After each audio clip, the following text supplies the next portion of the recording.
Karibu Soko za Diaspora, na leo tuko Sweden katika bonanza la Serengeti Bonanza 2026 ambayo inafanyika sehemu inaitwa Sharptorp IP, nadhani ni maeneo ya Stockholm, na tumepata bahati ya kukutana na mkuu wa kitengo cha maendeleo ya biashara, mkuu wa kitengo cha maendeleo ya biashara wa UTT Bwana Mvumo Balati, na tuko naye hapa katika kujadili mambo mawili matatu kuhusiana na uwekezaji ambayo diaspora inaonekana ni kinara wa kufanya hivi vitu, lakini bado mwamko sio mzuri.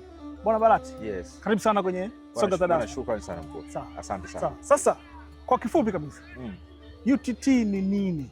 Okay. Na lengo kubwa zaidi mnalofanya nini? Okay, sawa. Bwana, kwanza nikushukuru sana kwa hii nafasi.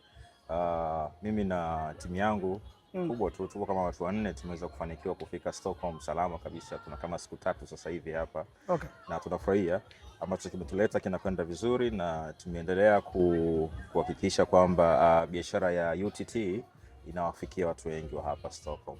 Na kikubwa ambacho kimetuvutia kwenye hili Serengeti Bonanza, kuna baadhi ya watu pia tumeambiwa wamekuja, baadhi ya diaspora, sio tu wa Stockholm. Tumeambiwa kuna wengine wametokea Faransa, kuna Spain, kuna Belgium. Yes. Yani hicho pia kimetufanya sisi tukafurahi zaidi. Sasa tunaweza tusifungue akaunti nyingi za UTT, lakini tunaamini kwamba taarifa itakwenda mbali sana. Yes, na baadaye watu wengi watakuja kufungua. Sasa kwa ufupi kabisa, sisi hatuitwi UTT kama watu wengi wanavyotuita. Sisi tunaitwa UTT AMIS au UTT AMIS. Ile AMIS kirefu chake ni Asset Management and Investor Services. Asset Management and Investor Services. Okay. Tuna manage assets mbalimbali. Na the main asset that we are talking about here tunaita kwa Kiswahili chepesi kabisa ni mifuko ya uwekezaji wa pamoja. Mifuko ya uwekezaji wa pamoja. Yes, kwa Kiingereza wanaita, inategemea na nchi. Ukienda Marekani wanaita mutual fund. Okay. Ukienda nchi za Asia ambao ndio wameanzisha hii biashara kwa kiasi kikubwa sana kama Mauritius, Indonesia, India, wanaita collective investment schemes. Collective investment schemes. Yes, okay. Au kwa ufupi CIS, lakini maana yake ni hii moja tu, ni mifuko ya uwekezaji wa pamoja. Okay. Kwa nini tunaita mifuko ya uwekezaji wa pamoja? Kwa sababu tunawakaribisha watu wa aina mbalimbali. Okay. Wenye uwezo mkubwa, watu wa saizi ya kati, hata wale wenye kipato cha chini, ili waweze kuwekeza na kushiriki kwenye masoko ya mitaji ya nchini kwetu Tanzania. Kuna fursa kubwa sana kwetu ambayo tunaamini Watanzania wengi hawajaijua bado. Sasa kazi kubwa kwanza ya taasisi yetu kama UTT ni kuanzisha hii mifuko ya uwekezaji wa pamoja. That is number 1 thing. Number 2 ni kuhakikisha kwamba tuna facilitate saving culture, au tunahamasisha utamaduni wa kujiwekea akiba kwa Watanzania. Ni kitu ambacho Watanzania wengi sana hawana. Wengi sana hawana. Yes. Sasa tunafanyaje? Mtanzania anaweza akaweka akiba sehemu mbalimbali, si ndio? Anaweza akaweka benki. Kuna zetu wanazifungia ndani kabisa huko kwenye magodoro. Wa dada zetu, mama zetu wana michezo yao, wanacheza ile ya vikoba. Yes. Zote hizo ni mbinu za kujiwekea akiba. Kwa hiyo swali utauliza, kwa nini UTT? Si ndio? Kwa nini nisiweke benki kwenye benki nyingine au kwenye investment nyingine? Au nisicheze vikoba. Kabisa. Yes. Unaweka kwetu kwa sababu hizi pesa kwa pamoja, kwamba hauweki peke yako.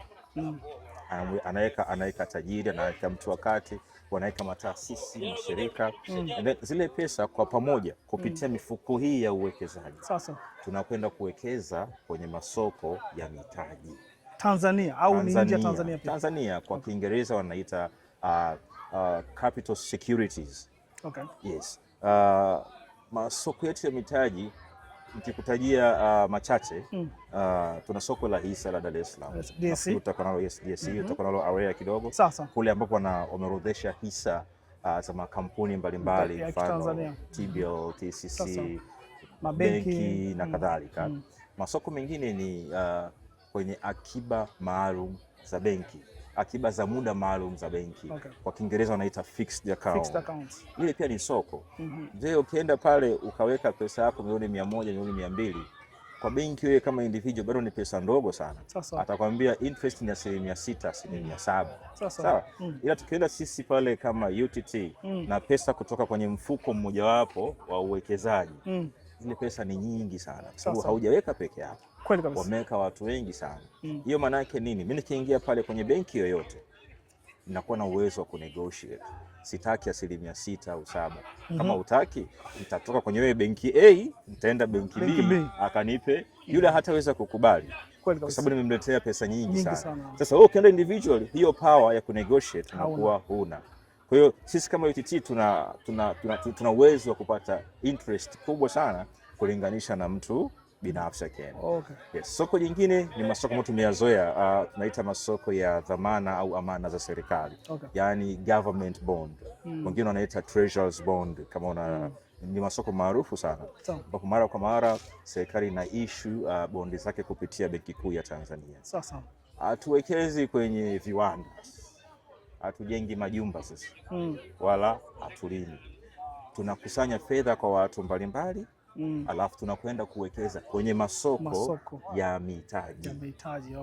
Sinaelewa masoko ya mitaji. Sasa tukiongelea diaspora opportunities za kuinvest kwenye mutual funds ni nyingi. Kuna masoko mengi ambayo mtu anaweza akawekeza, lakini zaidi ya uzalendo wa kusema nikawekeze UTT, kuna kitu gani kingine ambacho kina faida zaidi katika kuwekeza UTT kuliko kuwekeza katika masoko ya kimataifa nje? Okay, very good questions. Tumesikia kilio cha diaspora sababu diaspora sio Tanzania, wa nchi yoyote. Sisi tunaamini hawajasahau kwao. Wanakumbuka kwao na kila mmoja ana ndoto za kurudi nyumbani kwake. Na diaspora wengi sana uoga wanapambana sana kuwekeza nyumbani. Lakini hakuna njia rahisi sana za kuweza kuwekeza nyumbani. Wengine wanatumia pesa ndugu, wengine wanafanya hichi, wanafanya kile, lakini lengo linakuwa ni moja tu, kurudisha nyumbani. Sawa. Lakini kwenye ule utaratibu wa kurudisha zile fedha nyumbani au kuwekeza nyumbani, kuna changamoto nyingi sana wanazipata katikati hapa. Watu wanaweza kujenga nyumba hewa. Umeelewa? Sijui wanafika kule mnapata misongo ya mawazo. Sasa kupitia UTT kujenga ni investment nzuri sana. Ndio. Sisi tunakupa njia nyingine badala ya kuwekeza. Badala ya kukimbilia kununua viwanja au kujenga nyumba, hatukuzuii. Sisi tunakuongezea wazo jingine. Ndio. Weka pesa benki kwa ajili ya akiba zako mbalimbali. Lakini kumbuka kuwekeza pia. Sawa? Unawekeza wapi? Wekeza kwenye moja ya mifuko ya UTT. Hii ni fursa ya kipekee sana. Pesa inayokaa UTT haikai bure. Inazalishwa. Haikai tu kama ilivyokaa pale benki. Inazalishwa. Na kinachozalishwa hakina gharama yoyote. Hakina gharama ya kodi, hakina gharama ya uendeshaji, zile service charges, wala zile commissions. Hakuna. UTT akikwambia kwenye hilo swala fanuzi, kwa sababu unaposema halina gharama ya kodi, naelewa katika uwekezaji mwingi ambao unafanyika Ulaya au Marekani, mara nyingi sana kile kipato unachokipata zaidi ya ile hela ambayo umewekeza kinakuwa na kodi. Kwa hiyo kuniambia hela ambayo inatoka UTT ikitoka ni net. That is net. Wacha nikurudishe nyuma kidogo, uliponiuliza pale UTT ni kitu gani? Lengo kubwa la UTT ni kuhamasisha Watanzania. Haijalishi Mtanzania wa aina gani. Whether ni resident au ni non-resident kwa maana diaspora. Whether ni tajiri au ni mtu wa kati au mtu wa chini. Tunahamasisha Watanzania washiriki kwenye masoko ya mitaji. Sasa hamasa ina vitu vingi sana. Nikikupa hamasa alafu nikakuchaji, inakuwa sio hamasa tena. Nakuelewa. Elewa? Serikali imeiwekea unafuu wa uwekezaji kwenye hii mifuko ya uwekezaji. Ili watu watoe pesa walizozificha huko, wazilete. Unajua Watanzania tuko wengi sana. Lakini uelewa wa huduma za kifedha bado uko chini kidogo. Chini sana. Watu wanatengeneza hela sana. Nenda kwenye machimbo madini huko, kuna wafugaji, kuna wakulima. They are making a lot of money. Lakini trust me, bado wanakaa na pesa nyumbani.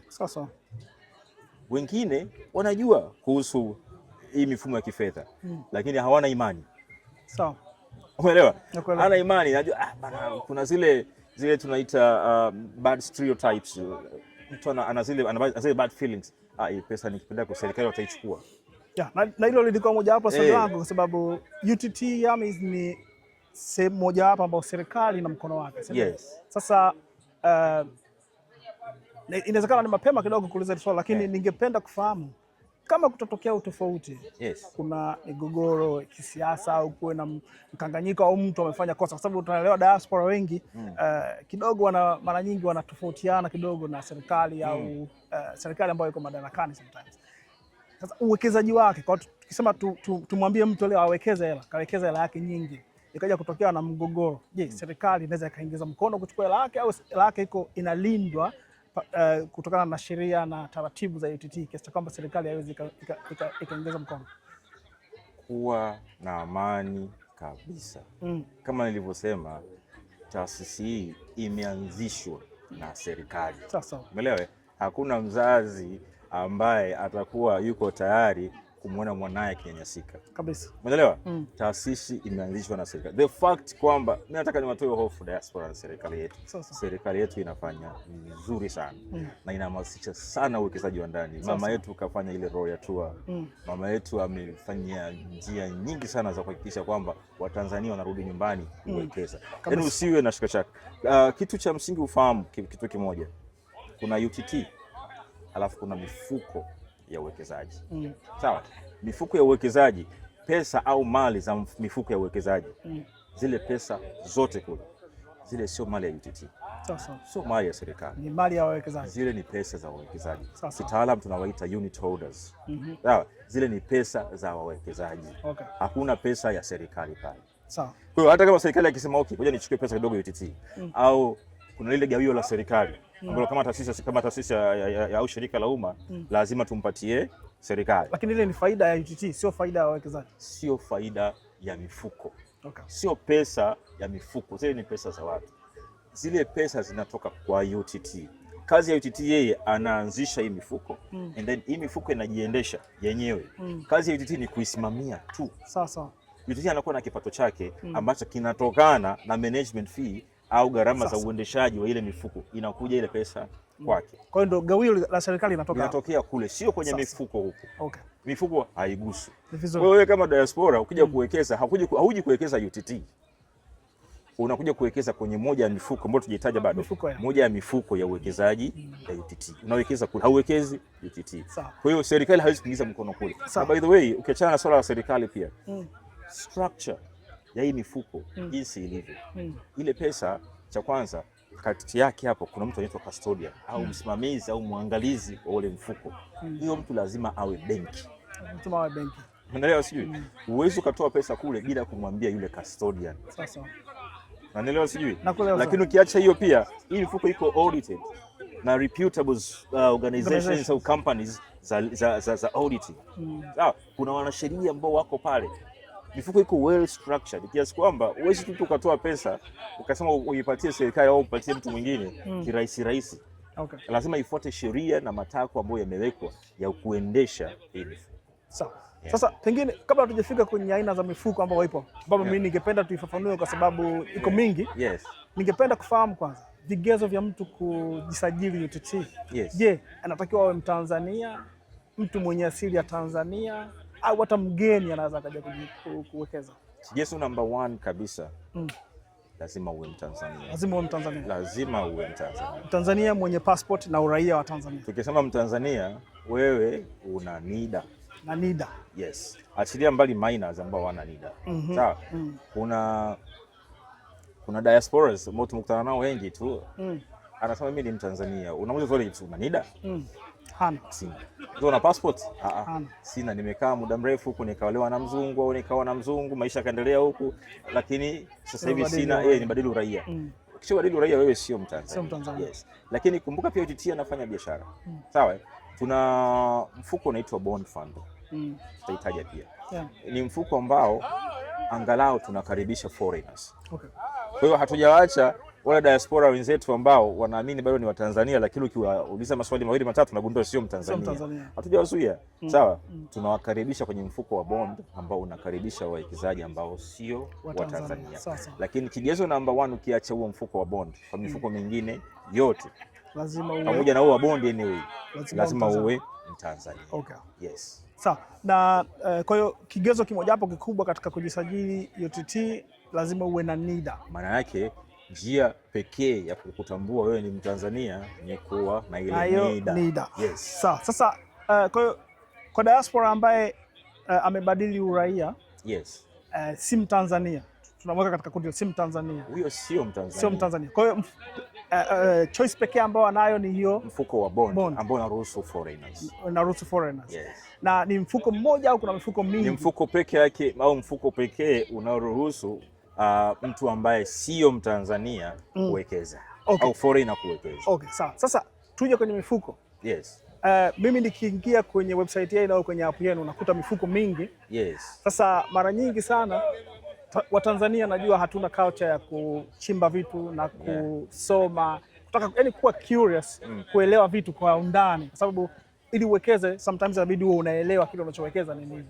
Sasa unaweza ukatuelezea kwa uchache kabisa mifuko ile ambayo iko pale, utofauti wake na faida yake, especially kwa wale Watanzania ambao wangependa kujiunga nayo? Nitakueleza kwa ufupi kabisa ili watu waelewe, na nitakueleza kwa namna ambayo kidogo watu wengi wanashinda kuitofautisha hii mifuko. Sasa UTT so far mpaka sasa hivi ana mifuko sita. Ana mfuko wa Umoja Fund ambao ulianzishwa siku nyingi sana toka mwaka 2005. Ni mfuko ambao umetutambulisha kwenye hili soko, na kuna baadhi ya wazee wetu waliowekeza huko hata hawajui UTT. Wenyewe wanajua Umoja Fund. Yes, ni mfuko wa siku nyingi sana. Sasa alafu mwaka 2007 tukaanzisha mfuko unaitwa mfuko wa Wekeza Maisha. Wekeza Maisha. Huu mfuko una faida za uwekezaji ambazo pia kwenye mfuko wa Umoja zipo. Lakini faida ya ziada ambayo inatofautisha mfuko wa Wekeza Maisha na Umoja Fund, ndani yake kuna bima ya maisha. Bima ya maisha, okay. Au life insurance. Okay. Ndio maana wanaita Wekeza Maisha. Na ukisema life insurance kuna kama vitu vikubwa viwili. Ni kifo na ulemavu wa kudumu. Sasa. Yes. Maana yake nini? Maana yake ni kwamba ukifariki wewe kama mwekezaji, faida ambazo mrithi wako atazipata hawezi kuzipata sehemu nyingine yoyote kama yule mwekezaji aliwekeza kwenye mifuko mingine.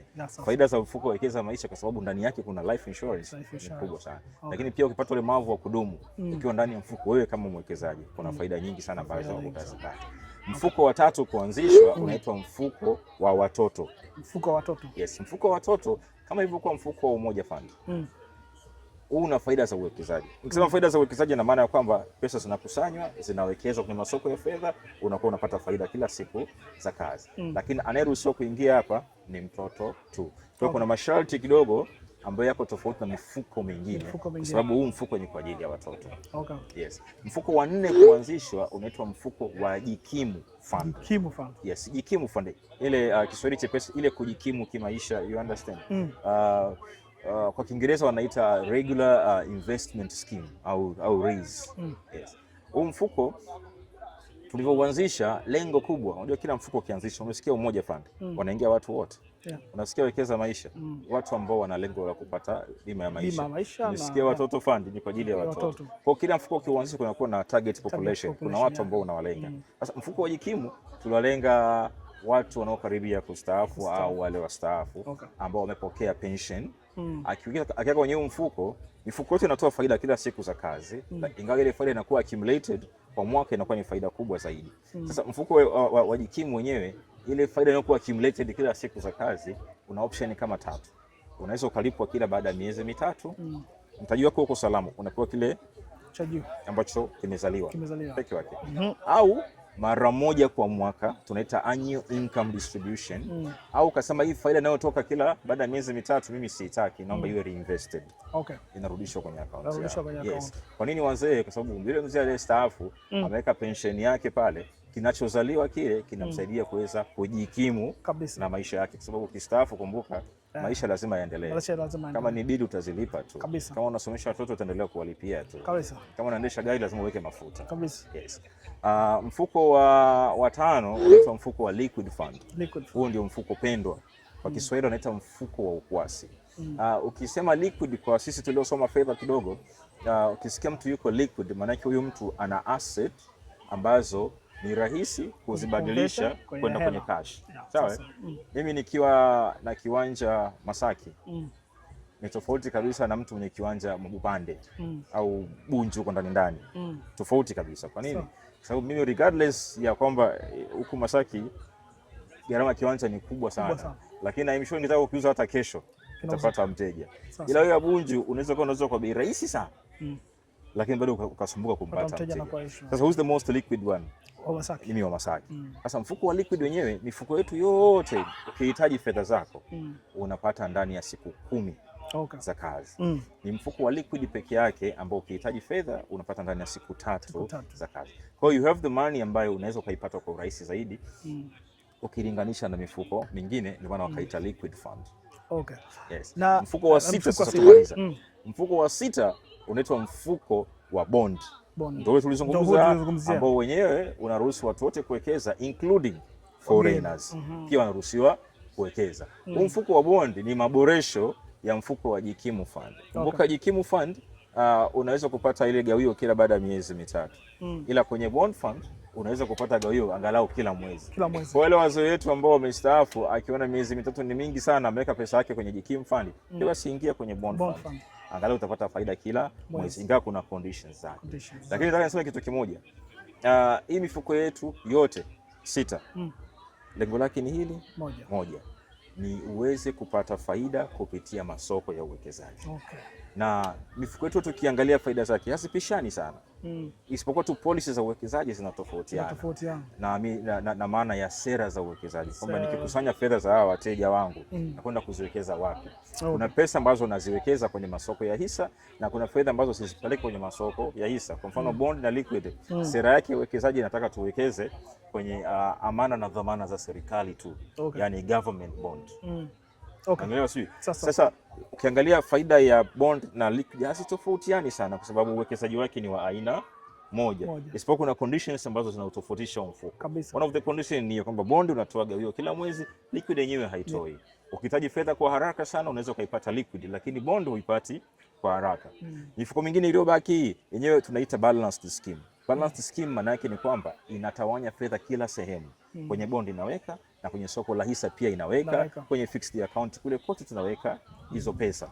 Lakini sasa matokeo ya hizo ya uwekezaji huo utakuta faida zake pia hazifanani sana na za liquid na bond fund. So one thing ambacho naweza kuadvise wa Tanzania, ukitaka kuwekeza kwenye mifuko yetu hii ya UTT, yes, faida ni kitu cha kwanza. Ukiwa utakiwekeza kwetu, anapata shilingi ngapi huko? Hatukatai, kitu cha kwanza. Lakini kitu cha msingi cha kuangalia pia ni hizi other features. Kwa nini naingia kwenye liquid fund? Kwa nini naingia kwenye bond fund? Kwa nini naingia kwenye Jikimu? Ukiachana na faida, kitu gani kingine kinanipeleka kule? Mimi naingia kwenye mfuko wa watoto kwa sababu nina mtoto nataka kumwekea pesa.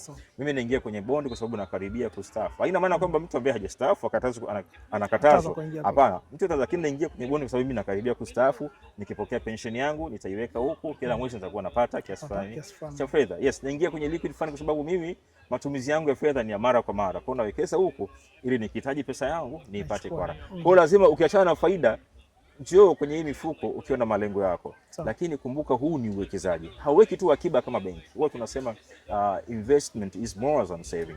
Mtu anayewekeza haweki tu akiba.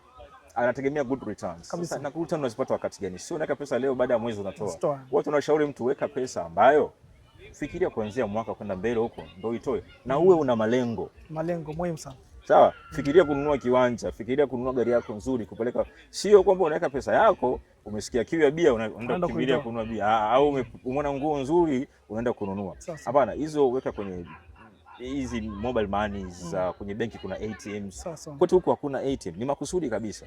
Ili uweze kufikia malengo. Sasa asante sana, maelezo mazuri jamani. Mimi sije kupata maelezo mazuri kuhusiana na ITT kama alivyotoa bwana Mvumo hapa. Kwa nadhani tumeelewana vizuri. Sasa tuje kwenye kutransfer hela.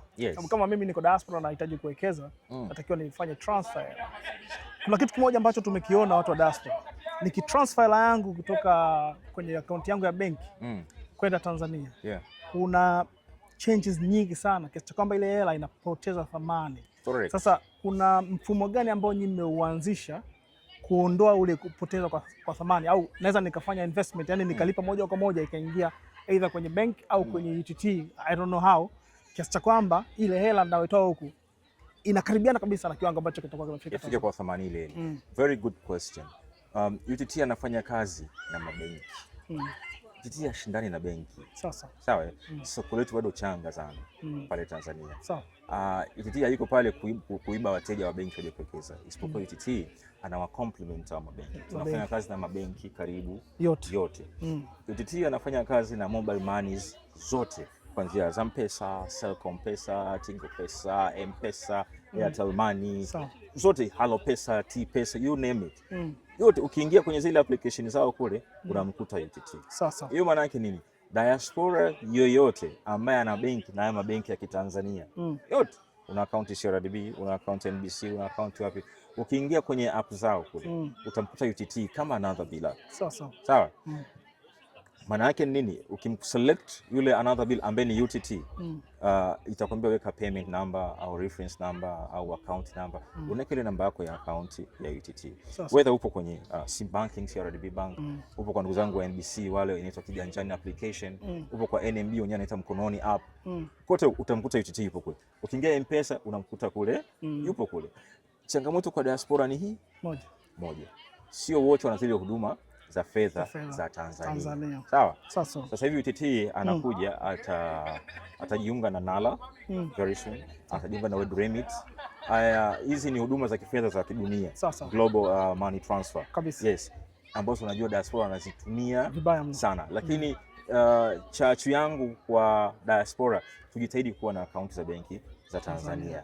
Tujitahidi kuwa na huduma za kifedha za Tanzania. Sio tu kwa ajili ya UTT, lakini kurahisisha miamala mingi sana. Lakini njia nyingine ambayo itakurahisishia pia kupunguza gharama, ingawa gharama itakuwa kidogo, ni kufanya transfer fund from your bank of Sweden au your bank of nini au nje ya nchi kupeleka kwenye account ya UTT kwenye benki yetu ambayo iko Tanzania ya CRDB. Yes, inawezekana na itafika kwa gharama ndogo sana. Ila ukiwa mteja wa hizi benki za Kitanzania ambazo wanafanya kazi na UTT moja kwa moja, sisi tunawalipa wale commissions. Hautakatwa gharama yoyote. Yes. Lakini kitu cha msingi tena nitaka nikisahau. Naomba nikiseme kwa faida ya diaspora zote. UTT ana application yake. Sawa. Kwenye ile app ya UTT ukishakuwa ni mteja wetu, unaweza kutransfer fedha kwa kutumia international cards. Kwa maana ya kwamba ya Visa card, ya Mastercard, sijui Union Pay, hizi international cards.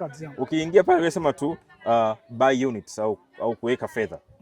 Ukiselect ile zitakuja option kama mbili pale. Moja hapo ni kununua vipande au kuwekeza kwa kutumia Tigo Pesa, M-Pesa na kadhalika. Lakini njia ya pili ni card payment. Ukiselect ile inakupeleka moja kwa moja kwenye zile cyber portal zile source za Visa card, Mastercard. Kama vile unavyonunua tiketi ya ndege au unavyolipia hoteli na kadhalika. Ukifika pale weka namba yako ya account ya benki, itakupeleka moja kwa moja kwa cyber source wetu ambaye ni CRDB. Kama wewe ni mtu wa Visa card utaselect Visa card yako, kama ni Mastercard kuna ka fee ambacho utalipa pale. Yes, pesa yako inakwenda smooth ukiwa nyumbani kwako umekaa kitandani na simu yako. You simply transfer the fund. Yes. Sasa kitu kingine pengine ambacho ningependa kufahamu. Tumeongelea swala la kutoa funds kutoka ughaibuni kupeleka Tanzania. Lakini tunaelewa wakati mwingine mambo yanakuwa yanabana au kuna projects zinatokea unataka kutoa funds zako kutoka Tanzania uzilete. Sasa urahisi hapo ukoje katika kutoa funds kutoka UTT? Very simple. Na kuna njia ambayo imerahisishwa inabidi upitie katika. Very simple. Again, nilisahau kuintroduce hii app yetu officially. Ukiingia kwenye Play Store kama ni mteja wa Android au kwenye iPhone kama kwenye App Store kama ni mteja wa iPhone, download app ya UTT.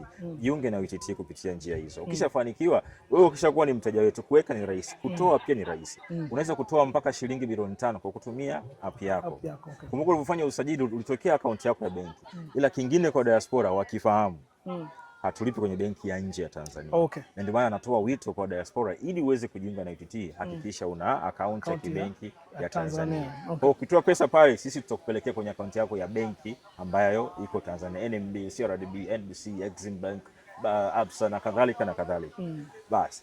Ila kuna huyu mteja ambaye anataka kutoa zaidi ya milioni 5. Kwenye app maximum ni shilingi milioni 5. Tunafikiria kuongeza. Kozi kidogo sheria zinatubana, lakini tunafikiria kuongeza kama sheria zitaturuhusu. Zaidi ya milioni 5 kuna fomu ya kutoa inapatikana kwenye website yetu. Inaitwa repurchase form. Kama zile withdrawal forms za benki. Yes. Ile ipo kwenye website yetu. Download ile form, inajeleza vizuri kabisa. Weka kiasi cha fedha ambacho unataka kutoa, Sehemu ya benki hakikisha unaweka benki yako wewe binafsi. Kama ni Juma basi wewe ni Juma. Kama ni Juma kama ni Juma Uledi basi account someke Juma Uledi. Juma Uledi. Yes. Weka namba yako ya account ya benki pale vizuri kabisa. Iscan ile form vizuri. Ijaze vizuri, isign, lakini iskani alafu tutumie kwenye email yetu. Ipo kwenye website pia pale, ila kwa faida ya watu ambao tunatazama ni uwekezaji@uttaamis.co.tz. Okay. Itume pale, inapokelewa siku hiyo hiyo unless kama ni weekend.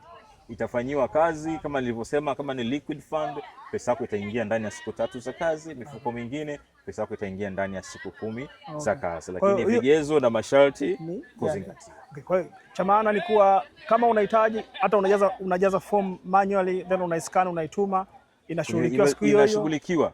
Yes. Hilo nadhani hicho ni kitu muhimu sana kwa diaspora kwa sababu wameshazoea huko huduma, mtu anaomba instantly anapata replies, anapata huduma. Kwa hiyo nadhani one thing watu wanaotumia email sana, they need to understand that email hatumi mtu mmoja. Ni kweli. Sawa, wanatuma watu wengi sana.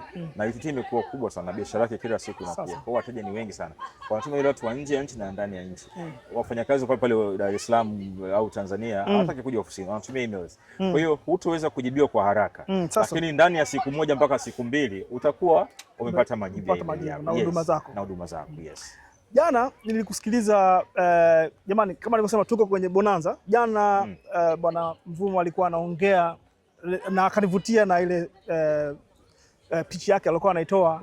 Ulitoa mfano wa mtu akiwa anataka kujenga nyumba ya milioni 100, ni bora ile milioni 100 akaiwekeza UTT kuliko kujenga. Ningependa niuongelee ule mfano kwa sababu kwangu mimi ulikuwa umefungua vitu vingi, lakini nadhani inawezekana ikawa kitu kizuri kwa sababu watu wengi tuna stereotype kama walivyosema. Nataka niende nyumbani nikajenge kitu fulani kikubwa, lakini haangalii ile hela ambayo anataka kwenda kuiwekeza kwenye nyumba ambayo anaweza kwenda kuishi mwezi mmoja, miezi miwili. Najua ni kitu kizuri, unawekeza nyumbani unajenga, lakini kutakuwa na faida gani zaidi kama nikiwekeza ile hela ya UTT? Nikadelay plani zangu kwa miaka 5, miaka 10. Alafu ile hela nikaingiza kwenye nyumba wakati nina faida nyingine. Namba tupe vizuri kwa sababu jana ulieleza vizuri. Na ukumbuke ule mfano. Cha kwanza hatuzuii watu kujenga nyumba. Kabisa, naelewa vizuri, Watu wajenge nyumba za maisha yao. Kuna mtu ambaye hajui afanye nini na pesa anaipata mara kwa mara. Inawezekana ndio nataka kujenga nyumba, lakini hiyo pesa sina sasa hivi. Si ndio? Tumia UTT kudunduliza pesa yako ya kujenga nyumba. Hizi mambo za kwenda unachimba msingi, unakaa miezi 3, unatengeneza msingi, unakaa miezi 7, unapandisha ukuta, unakaa. Kumbuka unavyoweka pesa chini pale, haizalishi. Imekaa. Sawa. Imekaa. Wakati same money ambayo unataka kujengea msingi, ungeleta UTT, ingekupatia kitu fulani. Sawa. Kuna kitu watu wengi wanakitumia sana, wanasema time value for money. Si ndio? Wewe nenda Dar es Salaam, kitamana wengi sana kuta mwaka mzima mtu kaweka msingi, wanasema jamvi, katandika jamvi pale, ule msingi ule. Hajaendelea yani. Hii pesa sasa hili jamvi liko. Hii sasa milioni 20 30, hii mtu ingekuwa pale UTT kidogo. Unaelewa? Kwa hiyo hatuzuii watu kujenga. Lakini I'm trying to give you another alternative. Hata kwa mtu mwenye uwezo wa kujenga nyumba akamaliza kwa ajili ya kupangisha. Dar es Salaam, mimi kwa uzoefu wangu, nyumba nzuri ambayo utapata kodi nzuri. Kinondoni, Masaki, Upanga, Mikocheni, ile around downtown. Kumbuka kupata kiwanja pale tu hela ndefu, milioni 500, 300, hela nyingi sana. Hapo hujajenga bado. Mpaka unakamilisha ile nyumba sio chini ya milioni 500, 600 umetumia. Si ndio? Pale mjini tu center. Sawa. Achilia watu wanapata nyumba za urithi na kadhalika. Baada ya kuishi ile nyumba unampangisha mtu. Nyumba milioni 500 unapata kodi ya milioni 1, milioni 2. UTT kwa mwaka anakupa roughly faida. Jinsi mambo yalivyo sasa hivi, sio chini ya 12%. Okay. 12% maana yake kwa mwezi wewe unatengeneza kati ya 0.8 mpaka 1.2 hapo. Take average ya at least 1%. Milioni 500, 1% yake ni 5 million bro. Sawa. Nitafutie nyumba milioni 500 ambao utapata kodi ya Dar es Salaam milioni 5. Ambao utapata kodi ya milioni 5. Kwa mwezi. Kwa mwezi. You get my point? Nakuelewa vizuri. Lakini with UTT hatuwasemi vibaya, Wahindi wanaishi kwa zake pale gorofani kwa nyumba yake ya kupanga. Unaona mundi kiasi ukikatiza kakunja 4, anavuta zake kiko, anasoma zake gazeti au kitabu. Unaona? Sio wazee wanatoa wapi hela?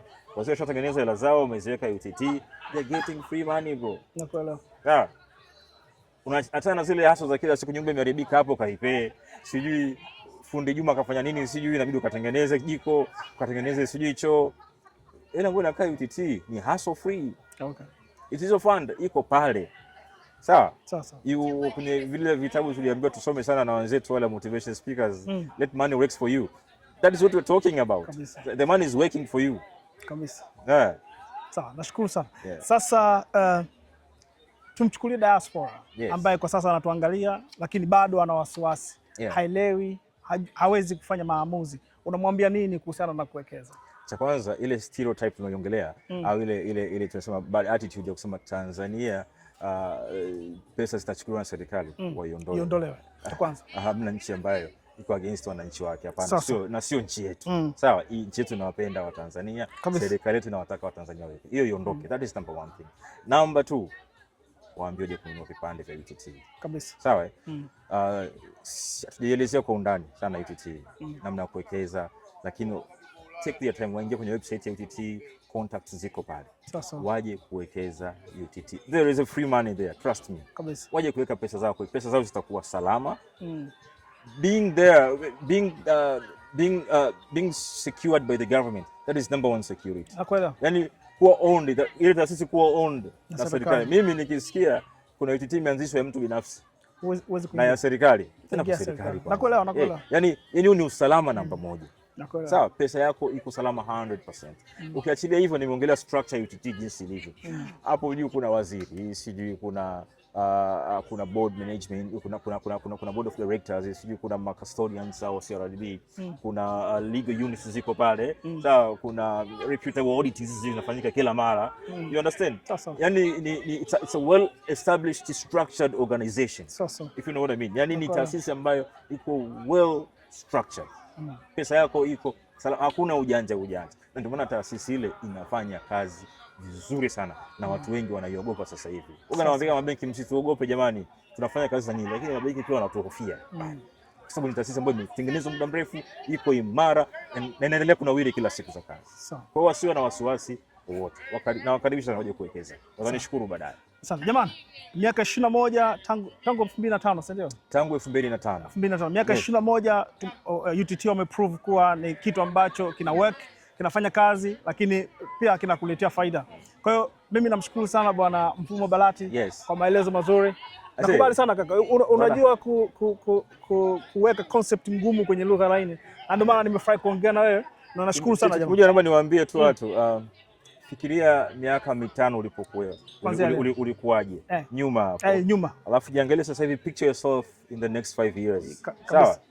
Financially. Kama wewe ni mrembo, unaweza kuwa mrembo hivyo hivyo. Kama wewe ni handsome boy, una body nzuri, you might be the same as kama ulivyo. Lakini where will you be financially? Kabisa. That's a good question bro. Yani that is a very good question. Kabisa. Na usifikirie kuweka milioni 300, 100, 800. Hapana, anza nao kidogo kidogo. Kama unakunywa bia, mimi naambia watu kweli, usijime la yako ya bia. Kama unajenga, usiache kujenga. Kabisa. Sawa But that little amount you're getting, try to save a portion on it. Weka UTT. Hifadhi, njoo iwekeze huko. Na Waswahili wanasemaga tabia hujenga mazoea. Kabisa. Utashangaa unaweka shilingi 20,000 leo 30,000, baadaye it becomes a habit. Taka 50,000, laki. Yaani unajua kila hela unayoipata. Hata mimi hela kila ninayoipata, part of it naiweka UTT. Inakuwa ni voluntary saving, voluntary pension. Achana zile za ofisini tunakata mishahara. Hii inakuwa ni voluntary, alafu unaiona kwenye app yako inavyokuwa. Inatia hamasa. Yes, inakupa hamasa. Je, utajikuta unawekeza hata 200,000, 300,000 kila mwezi.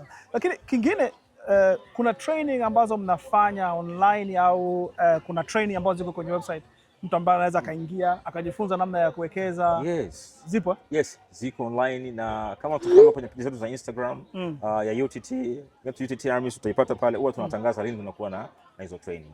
Kila wiki zinafanyika. Na pia kwa Watanzania ambao wako Tanzania pale wakija ofisini kwetu Posta pale Sukari House, makao makuu, kuna madarasa kila siku sisi kazi yetu sio tu kuwekeza, lakini pia tumepewa kazi na serikali kutoa elimu ya uwekezaji kwa wananchi. Hata kwenye matawi yetu yote mikoani huko tuna matawi kama 6 sasa hivi. UTT yuko Mwanza, UTT yuko Dar es Salaam kwenyewe, UTT yuko Zanzibar, UTT yuko Mbeya, UTT yuko Dodoma, UTT yuko Arusha. Yes. Na Zanzibar pia. Matawi Kahama, Morogoro na sahau. Hayo ni matawi mapya. Kote huko madarasa. Okay. Yes. Bwana Mvuma, mimi nashukuru sana. Asante, shukrani sana. Kwa elimu nzuri. Karibu sana. Jamani, UTT baada ya miaka 5 tukija kuulizana maswali sije kusema tuliangalia interview tukasahau. Yes. Baada ya miaka 5 tu tuna kitu ambacho tumeshakiwekeza, lakini shukrani sana bwana. Asante. Nashukuru, lakini tutaonana, najua kwenye hizo training na nyinyi tutashiriki ili kujua namna gani